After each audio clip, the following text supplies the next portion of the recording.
ओम नमः शुद्धेभ्यः। ओम नमः शुद्धेभ्यः। अहिंसा परमो धर्म की, महावीर भगवान की प्रातः स्मरणे परम पूजाचार्य गुरुवर श्री विद्यासागर मुनि महाराज की। आज आप लोग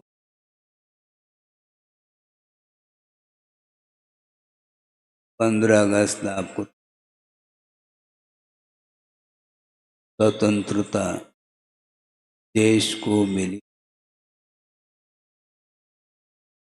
और स्वतंत्र देश स्वतंत्र होने के बावजूद भी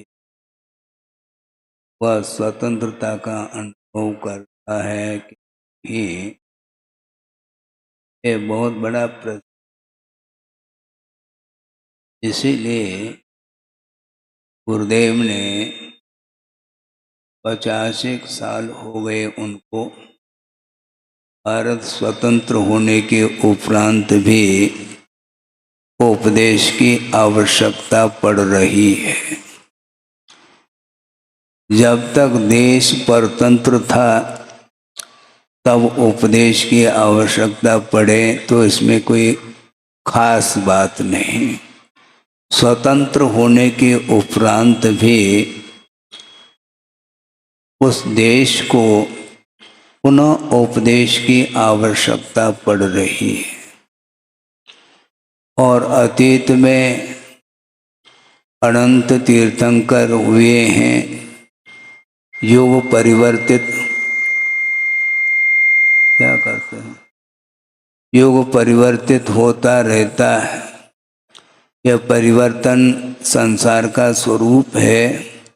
समय समय पर जागृति की आवश्यकता पड़ती है और जागृति की आवश्यकता पड़ती है तो आप जागृत हैं क्या नहीं, इसके लिए भी बार बार संकेत उपदेश आदि की आवश्यकता पड़ती है। वस्तुतः यह जैन धर्म संप्रदाय के रूप में नहीं है, यह सार्वभौमिक धर्म है। क्योंकि सूर्य उदित होता है और धरती को प्रकाशित कर देता है, उसमें किसी भी प्रकार से भेदभाव नहीं रहता है, पक्षपात नहीं रहता है। इसी प्रकार नदी बह रही है, कोई भी व्यक्ति आकर के स्नान कर लेता है, जलपान कर लेता है, उसमें किसी भी प्रकार से कोई भेदभाव देखने को नहीं मिलता है। उसी प्रकार यह जैन धर्म किसी जाति परक धर्म नहीं है, किंतु अहिंसा की उपासना जो व्यक्ति करता है उसी को जैन धर्म ऐसा कहा गया। वस्तुतः संसारी प्राणी युद्ध करने के लिए खड़ा हो जाता है और एक दूसरे को परास्त करने की बात करता है, तो आचार्य कहते हैं एक दूसरे को परास्त करने की अपेक्षा जो आत्म तत्व परतंत्रता का अनुभव कर रहा है, पराधीनता का अनुभव कर रहा है, उसको स्वतंत्र बनाने के लिए वस्तुतः अपने ही अज्ञान दशा में जो कर्मों को अर्जित किया है पापमय परिणाम के द्वारा, इसलिए उन पापमय परिणामों को ही शत्रु के रूप में स्वीकार कर लेना चाहिए और अपने आत्म तत्व की ओर दृष्टि रखने से सारे कर्म वो दग्ध हो सकते हैं। जल करके भस्मसात हो सकते हैं। आत्मा में ऐसे अलौकिक शक्ति है जो वीतरागता के माध्यम से ही उन कर्मों के लिए लौट चलो कह रहे थे ना आचार्य महाराज, कर्मों को लौटाओ। उसके बिना आत्मा की जीत नहीं हो सकती है। अनंत काल से आत्मा का पराभव होता चला जा रहा है। हम दूसरे को जीतने की बात करते हैं, किंतु जो इंद्रियों को जीतता है, कर्मों को जीतता है, उसका नाम जन कहा है।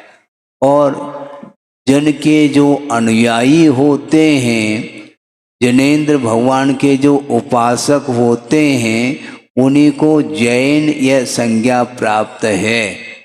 इसलिए भारत स्वतंत्र हो गया है, और स्वतंत्र हो गया है तो भारत स्वतंत्र है तो भारतीय भी स्वतंत्र है, क्योंकि स्थान विशेष का नाम नहीं है।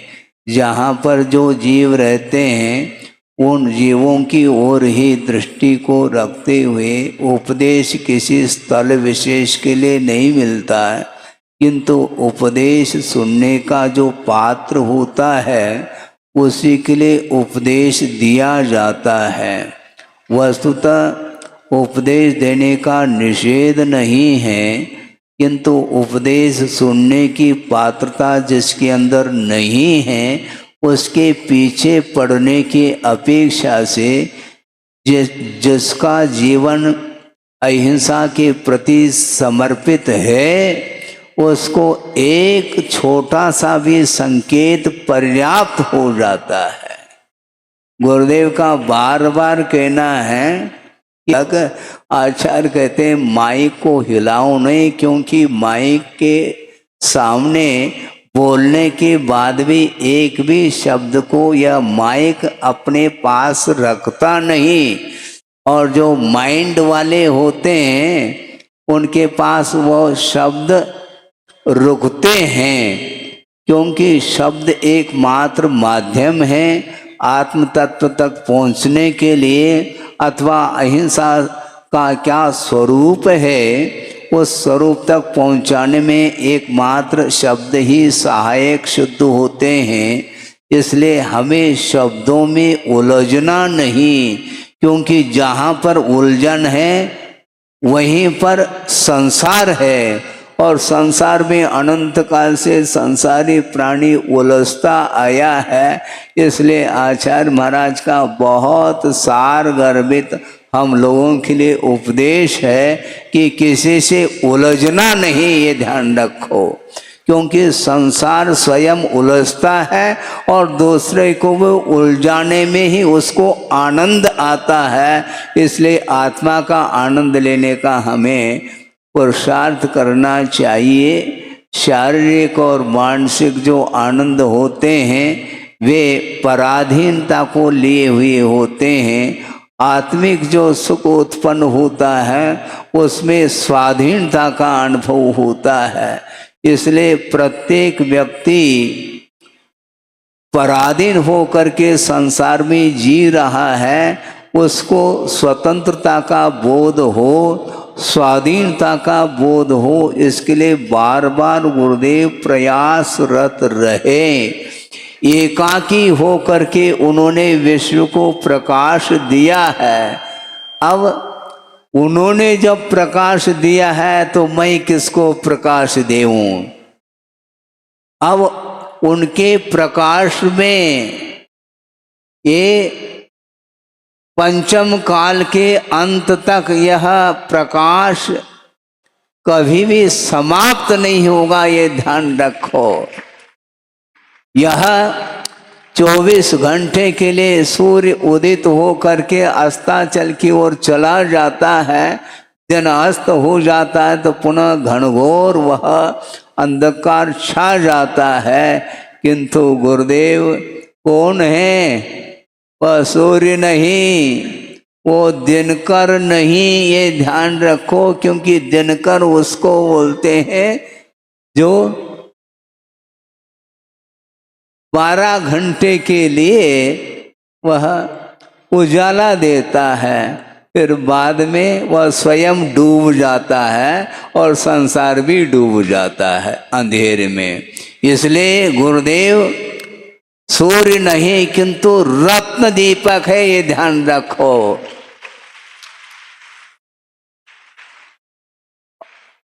और रत्न दीपक में दिन और रात का भेद समाप्त हो जाता है। आप लोगों को जागना चाहिए, फिर भी संसारी प्राणी जाग नहीं पा रहा है।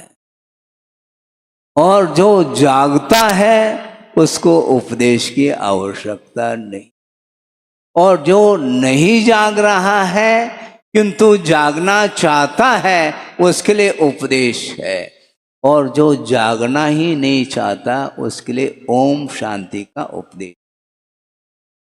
उसके लिए हम क्या कर सकते हैं? अनंत तीर्थंकर गए, मार्ग को प्रशस्त करके गए, और उनके द्वारा प्रदर्शित जो मार्ग है उस मार्ग पर चलने वाले अनंत जीव मुक्त हो गए। इसके उपरांत भी संसार ज्यों का त्यों दिख रहा है, इसी को बोलते अनंत संसार है।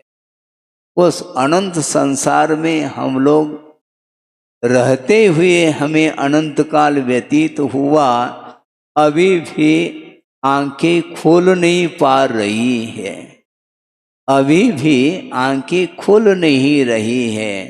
ये ध्यान रखो, खुलती नहीं। वो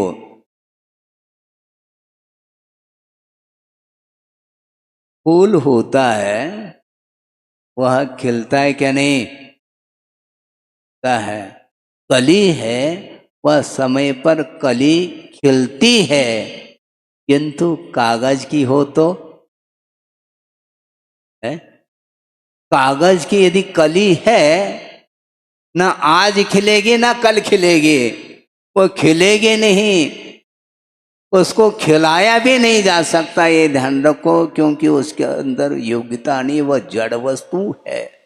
इसलिए आप लोग चेतन हैं, और स्वस्थ चेतन की बात गुरुदेव कर रहे हैं, क्योंकि सभी लोग पेशेंट हैं, अस्वस्थ हैं। हाँ, मैं भी अस्वस्थ हूं, ये ध्यान रखो, घबराओ नहीं, क्योंकि मुझे भी उन्होंने ही स्वस्थ बनाया है। आप लोग कहें महाराज हमारे लिए मार्ग प्रशस्त करो, फिर वही बात, मार्ग अप्रशस्त नहीं, उन्होंने प्रशस्त किया है, और चल करके प्रशस्त किया, ये ध्यान रखो, मात्र बता करके नहीं। उपदेश के माध्यम से उन्होंने मार्ग को प्रशस्त नहीं किया, क्योंकि उपदेश देने वालों की संख्या कम नहीं है दुनिया में। अपने कला को प्रदर्शित करने के लिए कई व्यक्ति खड़े हो सकते हैं मंच पर, किंतु मंच पर खड़े होने की आवश्यकता नहीं। किंतु क्या करना है? मंच पर नहीं खड़े होना, किंतु गुरु के सामने अथवा प्रभु के सामने खड़े हो जाओ तो मंच की कोई आवश्यकता नहीं पड़ेगी, ये ध्यान रखो। मंच क्या वस्तु? मंच कोई वस्तु नहीं, प्रपंच कोई वस्तु नहीं है। प्रपंच का अर्थ ही संसार होता है। इसलिए संसार से मुक्त होना चाहो तो आप लोगों को कई बार 15 अगस्त को मनाना पड़ेगा, ये ध्यान रखो, क्योंकि 15 अगस्त को मनाते समय निश्चित रूप से गुरुदेव की ध्वनि प्रसारित होगी, और उनकी ध्वनि के सामने हमारी कौन सी ध्वनि है? हमारे पास कौन से शब्द हैं? हमारे पास कौन से भाव भंगिमा हैं? वो उपदेश दे अथवा न दे, किंतु हमारे सामने यदि मान लो उनकी वीतराग मुद्रा, उनकी छवि का दर्शन यदि हम पा लेते हैं तो उसके माध्यम से हमारा संसार का अंत होने वाला है। हाँ, नारा कह रहे थे ना आचार्य महाराज कि नारा वो हमेशा पद्य में बोलते रहते हैं, क्योंकि पद्य में ज्यादा आप लोगों को आनंद आता है। इसलिए आपको आनंदित करने के लिए गद्य का प्रयोग कम करते रहे और पद्य के माध्यम से ही वह उसमें से संगीत निकलता है और उसके माध्यम से आनंद का अनुभव होता है। वस्तुतः स्वतंत्रता क्या है और परतंत्र क्या है, इसको समझने की आवश्यकता है। शब्दों के माध्यम से किसी को समझाया नहीं जा सकता।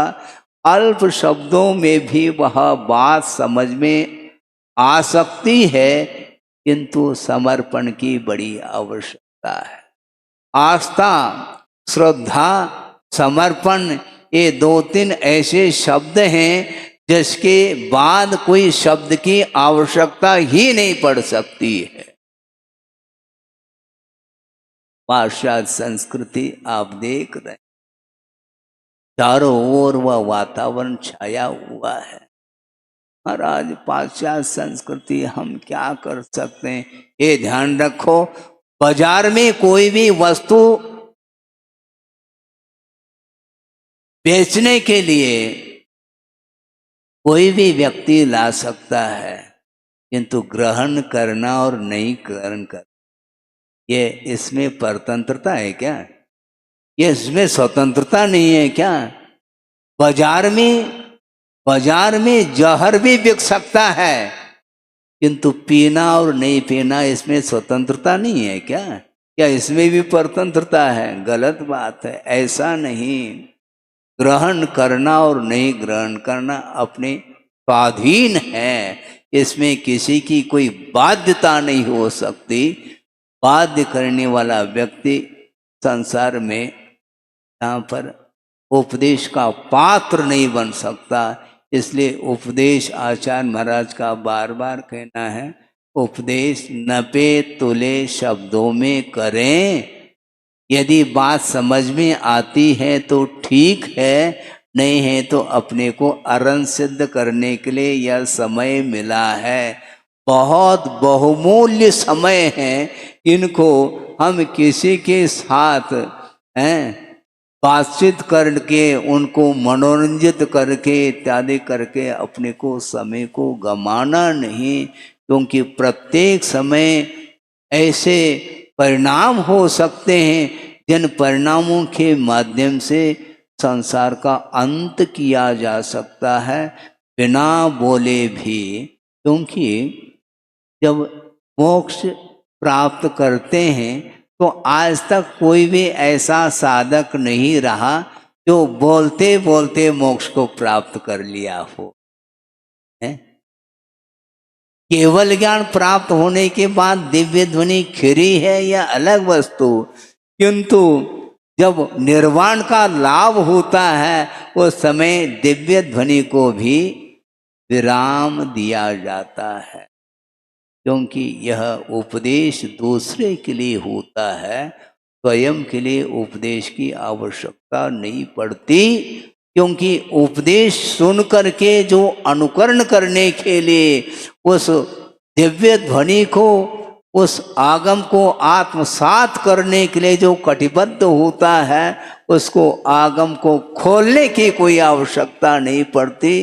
गुरुदेव ने कई बार कहा है, समय बहुत हो जाएगा, थोड़ा सा 2-5 मिनट के अंदर ही इस विषय को पूर्ण किया जा सकता है कि वस्तुतः ये जगत संसार ये खुली किताब है, खोलने की आवश्यकता नहीं। प्रत्येक संसारी प्राणी अपने अपने परिणामों के माध्यम से उसका फल भोगता रहता है, उसको देख करके ही वैराग्य हो सकता है।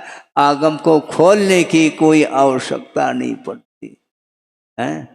वर्तमान में पशुओं की क्या दशा हो रही, पशुओं के लिए कोई प्रबंध नहीं, और आप लोगों के लिए प्रबंध ही प्रबंध है, और प्रबंधकारिणी कमेटी और है। सोचो, विचार करो, उनके लिए कौन सी कमेटी है, कौन सा प्रबंध है, सोचने की बात है, हैं? वो सार में बंदी गैया, हैं?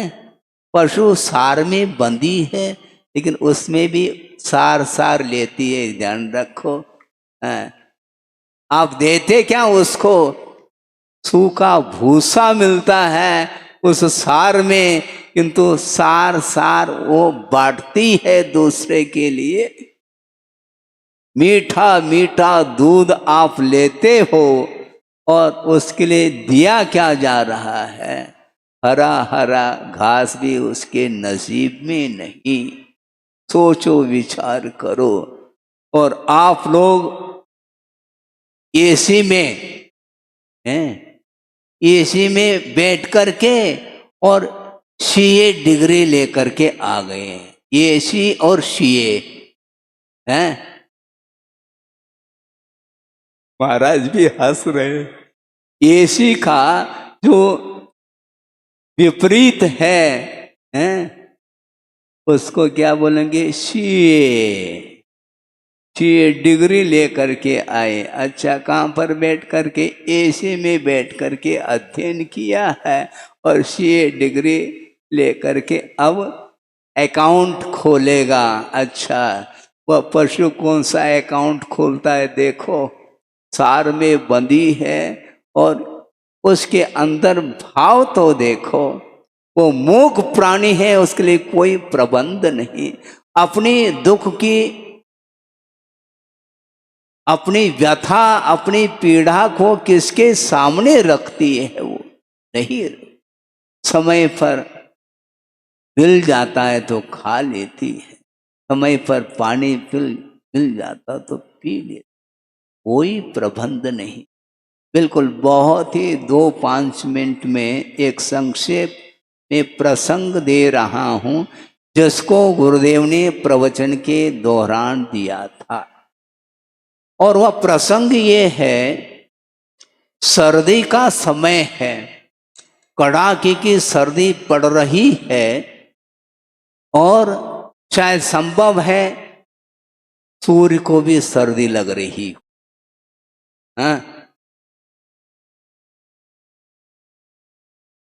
बादल छाए हैं, एक किरण भी सूर्य प्रकाश धरती तक पहुंच नहीं पा रहा है, इतनी कड़ाके की सर्दी है, कोहरा छाया हुआ है, सामने कौन बैठा है पहचानना मुश्किल। इस प्रकार रात दिन की यह दशा है, और उसमें प्रत्येक व्यक्ति घर के अंदर बंद है, एयर टाइट, दरवाजे बंद, खिड़की बंद, और हाँ, पंखा की आवश्यकता क्या है? हाँ, कूलर सब बंद है,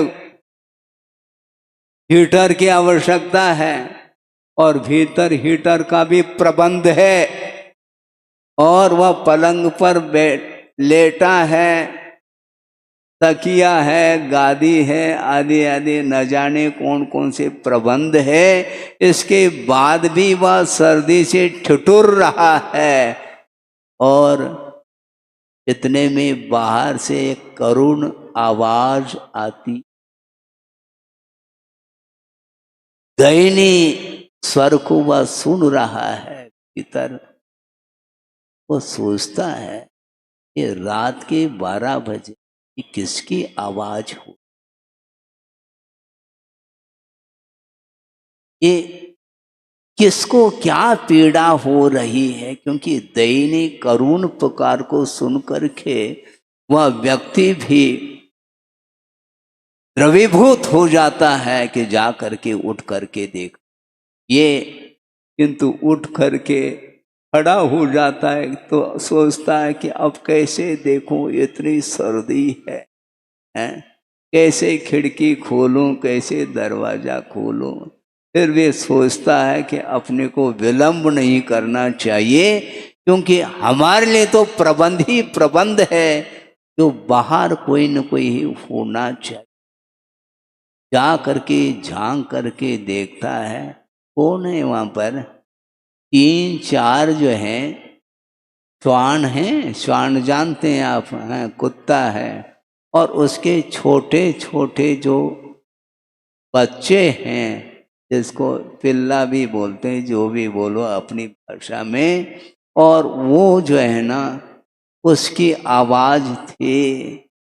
देखा, ओहो क्या हो गया, और सीधा जा करके 3-4 उन बच्चों को भीतर लाता है, और जिस पलंग पर वह सो रहा था उसी पलंग पर उसको लिटा देता है और उसके ऊपर सहलाता है, तो नींद आती है। ये किसका प्रसंग है? महात्मा गांधी जी का प्रसंग है, और गुरुदेव ने प्रवचन के दौरान इस प्रसंग को सुनाया था। सुनकर के ऐसा लगता है, बिना इस प्रकार की करुणा के, दया के, अनुकंपा के, परोपकार के भाव के बिना भारत स्वतंत्र नहीं हो सकता, ये ध्यान रखो। और भारत स्वतंत्र होने के बावजूद भी संसारी प्राणी की क्या दशा हो रही। भाई भाई के बीच में द्वंद्व छिड़ सकता है, पति पत्नी के बीच में जो है द्वंद्व छिड़ सकता है, पिता पुत्र के बीच में हो सकता है। ये सारा सारा दृश्य देख करके ऐसा लगता है कि क्या हो गया भारत को। भारतीय लोगों, आप भारत के हैं क्या बाहर के आकर के बसे हैं यहाँ पर? सोचो, विचार करो। महाराज हम इतई के हैं, ठीक है, अर्थात भारतीय हैं आप, बहुत अच्छा है, आपका बहुत सासे पुण्य का उदय है। यदि मान लो विदेश में जन्म लेते तो तुम्हारा क्या होता है? विदेह में जन्म लेते तो बहुत अच्छा था, किंतु विदेह में जन्म नहीं ले कोई बाधा नहीं, किंतु जिस देश में गुरुदेव का जन्म हुआ और जिस युग में जन्म हुआ, उस देश और उस युग में हम और आपका जन्म हुआ है। जन्म को यदि सार्थक सिद्ध करना चाहो तो बगल में बैठे हैं कौन है? आपने कहा था ना, पुराना नाम स्वतंत्र। उन्होंने जीवन को सार्थक सिद्ध किया है, और उनके लिए प्रशस्त आशीर्वाद गुरुदेव का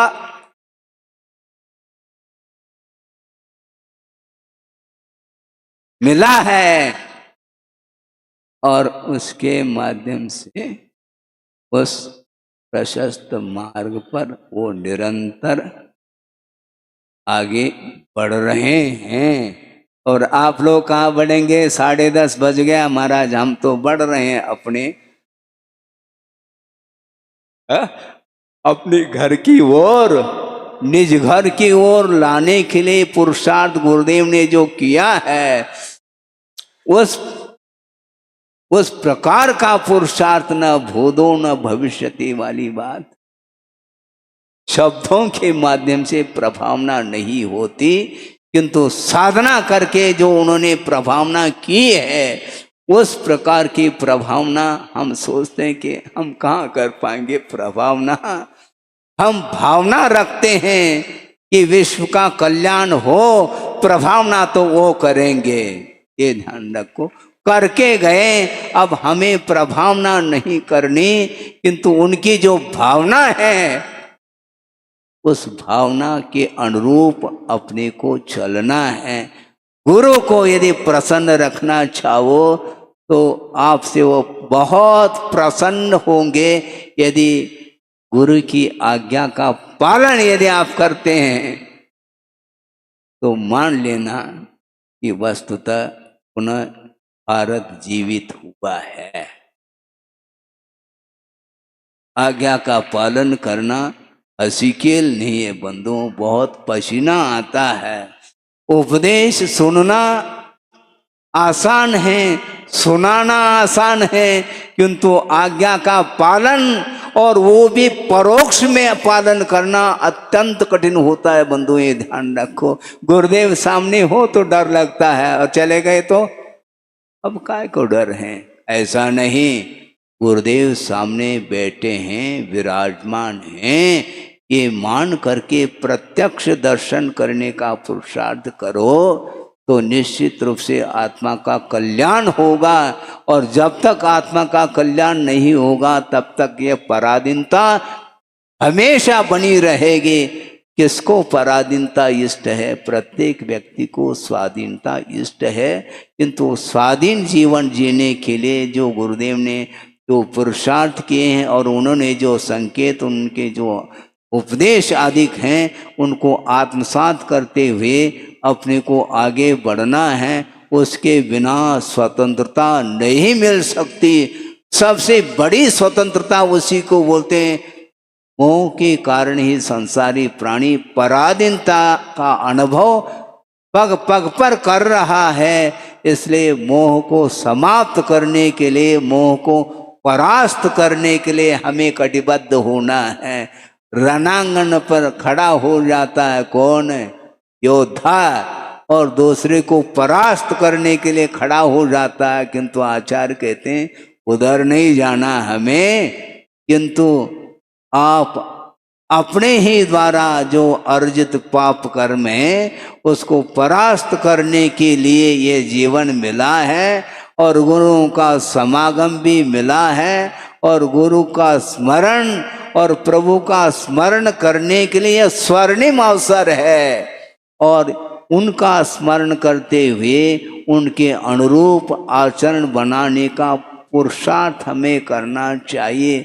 उन्होंने जो पुरुषार्थ किया, उन्होंने जो साधना की है, उन्होंने जिस प्रकार रत्नत्रय की आराधना की है, उस प्रकार की आराधना करने की क्षमता हम लोगों में नहीं, किंतु उनके रत्नत्रय की आराधना के सामने 1% नहीं, अनंतवा अंश भी हम अनुकरण कर लें तो जीवन निहाल हो उठ सकता है, खेल नहीं है। क्या उन्होंने साधना की हुई। आचार्य ज्ञान सागर जी महाराज को पल पल प्रति समय स्मरण करते हैं, और केवल खाली स्मरण नहीं करते, उनके अनुरूप वो चलते चले गए। उसी प्रकार चलने के लिए उन्होंने हम लोगों को जागृत किया है और दिया दे दिया। इस प्रकार अभी आपने सुना था। इसलिए दिया जब उन्होंने दे दिया तो हम क्या दे सकते हैं आपको? हमें देना कुछ भी नहीं है। आशीर्वाद भी उनका मिलेगा, और आपके लिए भी मिल रहा और हमारे लिए भी मिल रहा है। सब लोग पेशेंट है, सब अस्वस्थ है, मैं भी और आप भी, ये ध्यान रखो। और एक ऐसे वैद्य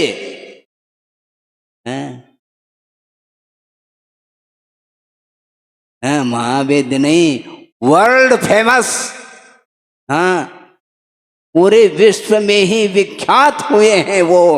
उनके सामने हम क्या नब्ज देखेंगे, हम क्या नाड़ी देखेंगे? हमें नाड़ी नहीं देखना, उनके हाथ में नाड़ी देने की आवश्यकता है, ध्यान रखो। हाँ, हमें वही करना है। निरंतर उनका आशीर्वाद, उनका वरद हम लोगों के लिए मिलता रहे, मिलेगा। और उनको स्मरण करेंगे तो स्मरण करने के पहले ही उनका आशीर्वाद आ जाता है, ध्यान रखो। इसलिए ज़्यादा नहीं कहते हुए ये स्वतंत्रता दिवस मनाने के लिए आप लोग एकत्रित हुए, बहुत अच्छा लगा। आपने 1-1.5 घंटा लगभग देखा और सुना, और शायद आपको जितना आनंद नहीं आया होगा उससे भी ज्यादा मुझे आनंद आया है।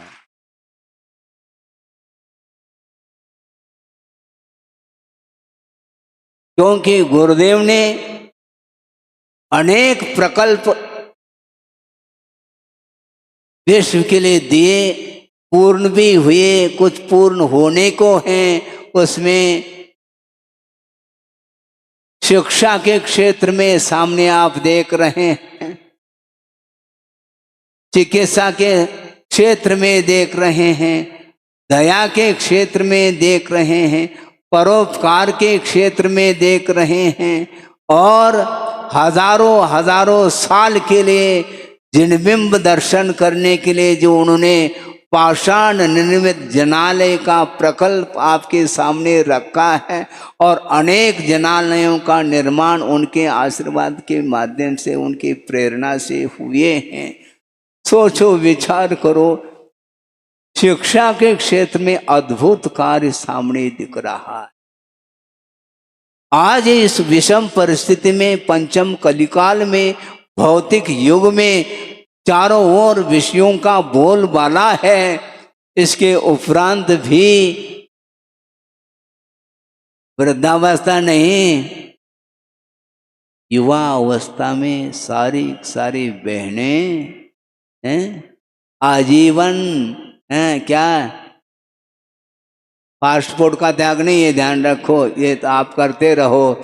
आजीवन ब्रह्मचर्य व्रत अंगीकार करके और उसमें प्रतिमाओं का भी पालन करते हुए जो छोटी छोटी बालिकाएं, छात्राएं हैं, उनके लिए जो संस्कार दे रहे हैं, वह संस्कार धानियों को, हाँ, संस्कार धानी वाले आप बैठे हैं, संस्कार ले उनका संस्कार ले लो, अपने बच्चियों को संस्कार के लिए भेजो। कहाँ पर? संस्कार धानी में नहीं, प्रतिभा स्थली हैं। और कितने कहाँ पर प्रतिभा स्थली, कितने, अभी तो 4-5 स्थल पर वह खुली हैं। इसी प्रकार बहुत बड़ा रेंज है, हाँ, जहाँ जहाँ पर भी ये खुलती चली जाएंगी, और उसके माध्यम से शिक्षा का एक अच्छा केंद्र है ये। इसमें मात्र लौकिक शिक्षा नहीं मिलेगी, क्योंकि लौकिक शिक्षा में, शिक्षा के लिए अनेक यूनिवर्सिटी, कॉलेज, स्कूल आदि खुले हुए हैं, किंतु वहाँ पर अहिंसा का संस्कार नहीं मिल सकता, अहिंसा का बोध नहीं मिल सकता। वहाँ पर जा करके सब स्वच्छंद हो करके सारे अध्ययन करने के लिए गए हैं बच्चे आप लोगों के, किंतु अध्ययन नहीं हो पाता, और स्वच्छंद हो करके मोबाइल आदि के माध्यम से नैतिक पतन होता हुआ गुरुदेव ने देखा, और देखा नहीं गया, इसलिए उन्होंने सोचा अब बिल्कुल अच्छे तरीके से कदम उठाना चाहिए, जो आगे पंचम काल के अंत तक यह परंपरा चलती रहे। इस पवित्र भावना के साथ उन्होंने प्रतिभा स्थली को खोला है, और ये प्रतिभा स्थली देख करके मन गदगद हो जाए।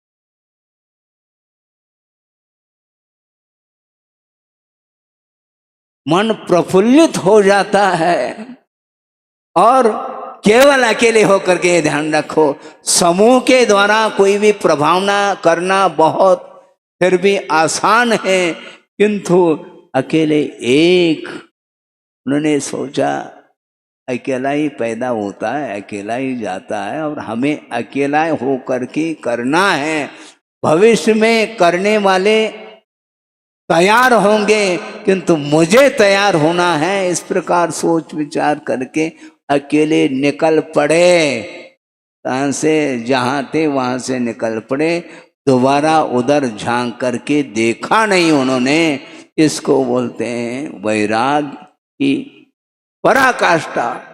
इस प्रकार वैराग के साथ उन्होंने ज्ञान का अर्जन किया, और विश्व के लिए प्रकाश दिया है।